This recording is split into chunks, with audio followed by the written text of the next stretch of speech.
welcome back. So today we're going to talk about snap ring pliers and the Icon line from Harbor Freight. So about 2 or 3 weeks ago, I took a ride down to Harbor Freight because I wanted to upgrade what I was using for snap ring pliers. So typically I've been using these guys, and these are actually available from Harbor Freight, and they're also available from other manufacturers. And what they are, they're basically a dual set where they can do an internal and an external. They have changeable tips on it, and then you just change direction by flipping the switch, right? So the issue with this particular style is when you go after a circlip, there's a lot of play in the head, right, at the tips. So what happens, because there's slop in the head and at the tips, when you go to basically bite down on the clip, typically you don't get a good engagement, and they slip, and basically then you're just fighting with them. So, this particular style is kind of like a jack of all trades, but master of none. They will get by in a pinch, but if you're doing this stuff all day long, it's there's better options out there. Because another drawback is they do use interchangeable tips, but then you have to maintain where the tips are, and then you can never find them when you need them, right? So it's time to replace these. So I took a ride down to Harbor Freight, and Harbor Freight is kind of at an interesting point in its life right now, because for the longest time they've been kind of known as the bargain basement of tools, and then single use tools and everything else. So what you would trade off for convenience, because more than likely if you needed something, Harbor Freight would have it, because it's pretty much the only specialized tool seller that's available at most towns or cities in the U.S. So it's one of those things, you would make a trade-off for quality for convenience if you needed something, right? But like I said, over the last 2 or 3 years, Harbor Freight is kind of evolving itself, where it's kind of getting out of that stigma or that notion of they're just selling cheap tools. So what they've done is they've come out with the Icon line. So the Icon line is supposed to be competitive, to Snap-on, DeWalt, and Milwaukee, and Blue Point. Take that with a grain of salt. It's not really accurate. I would say it's more they're competitive with Milwaukee and DeWalt. They're really not going to be competitive with Snap-on or Blue Point or Mac or anything like that. So anyway, I went down to Harbor Freight, and I needed a set of good snap ring pliers, and this is what the offering from Icon is. So when you go down there, you buy a set, and there's 8 tools in the set, and basically they're internal and external. They're straight and 90s, and also there's 45s, right?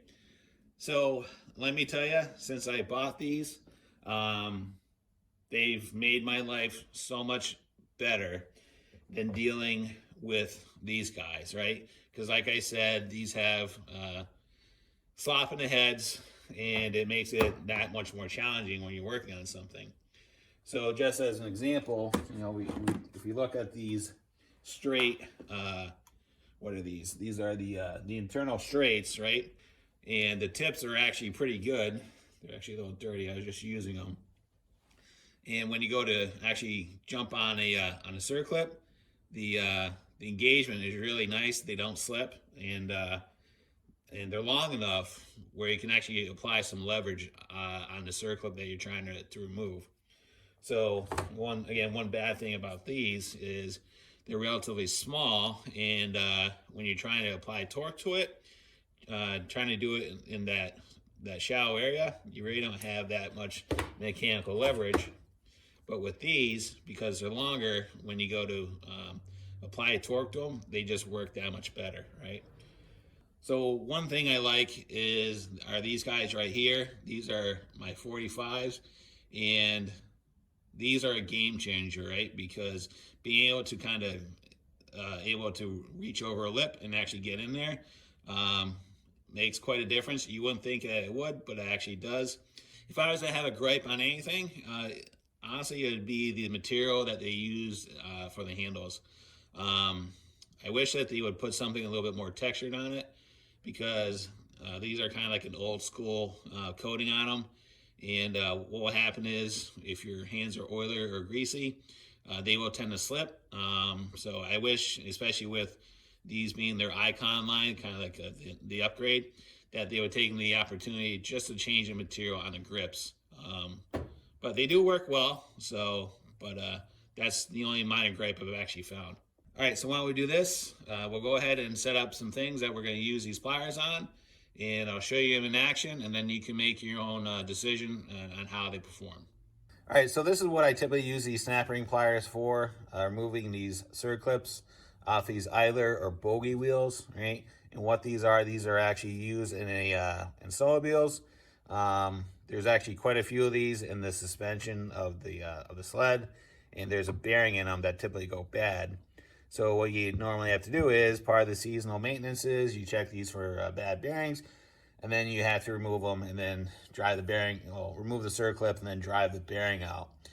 And really having a good set of snap ring pliers can make all the difference in the world, because typically these things are usually caked on with rust and everything else. And trying to get these things out, because this particular one is actually pretty big, is a challenge, right? Especially if you have a bad set of pliers. So what I'm going to do is I'm just going to use a 9-inch one, and hopefully I can get this in here. And actually turn this around. Oh, that's a little bit better for you guys.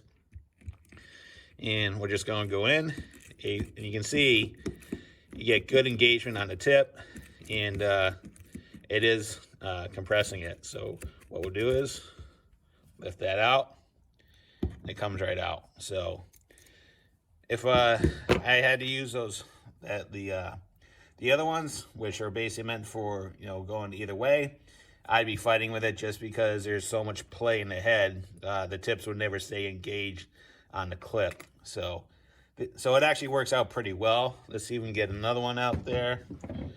So get this guy, get into some production mode, I guess.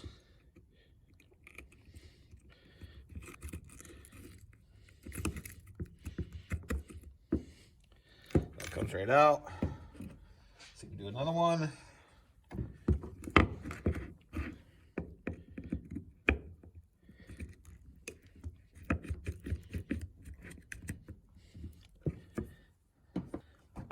And another one. So this one's gonna be a challenge. Looking at it, it's actually pretty rusty, pretty gross. So see if we can get the tips in there.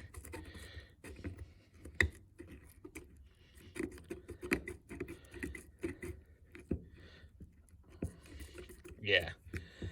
So this one's actually fighting me. Really not surprised, because what it is, there's actually a groove inside the housing of the wheel. And this one actually is just built up with a bunch of shit in it, and it's kind of locked in. So I would just take a screwdriver and kind of chip away at it, put some PV blaster in it to work it out. So, all right, so in review, I would give these things a big thumbs up, right? Because if you look at the price point on them, this set was roughly $50. It was part of a pre-Black Friday sale. So you get 8 tools for less than $50. So you do the math, it's basically $650 or $625 per tool. In comparison, you can buy a set like this, and this I think is like 16 or 17 bucks. Again, it's kind of jack of all trades, master of none. And again, for the issues that we already mentioned, it's just gonna be frustrating. So by having the set with the actual dedicated styles that you need, internal and external, straight and straight, and 45s and just 90s, it makes the job so much easier. So if you have any questions, thoughts, concerns, go ahead and leave them in the comments box. I'll get back to you as soon as I can. And as always, thanks for watching and have a great day. See ya.